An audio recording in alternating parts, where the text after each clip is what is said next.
عمرك وثقت في الجي بي اس لدرجة إنه يقودك لنهايتك؟ اللي هتسمعه دلوقتي حصل فعلا، والراوي إكس بيحكيه لأول مرة. الساعة كانت 2 بعد نص الليل. كريم سايق لوحده على طريق صحراوي فاضي، ولا نور ولا شبكة ولا أي علامة حياة. فجأة الجي بي اس غير المسار ودخله طريق ترابي ضلمة ومقطوع.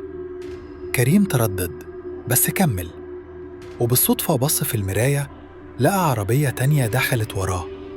العربية قربت وفضلت لازقة فيه بشكل مرعب.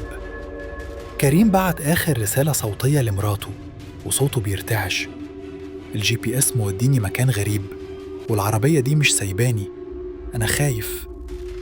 بعد الرسالة بدقايق الموبايل اتقفل وكريم اختفى للأبد.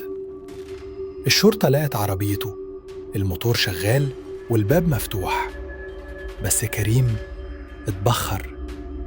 والأرعب، الطريق اللي الجي بي اس كان واخده ليه ما كانش موجود على أي خريطة. إيه سر الطريق ده؟ وهل كريم لسه عايش؟ عمري ما كنت أصدق إن جهاز جي بي اس ممكن يقتل حد، لحد اللي حصل مع كريم.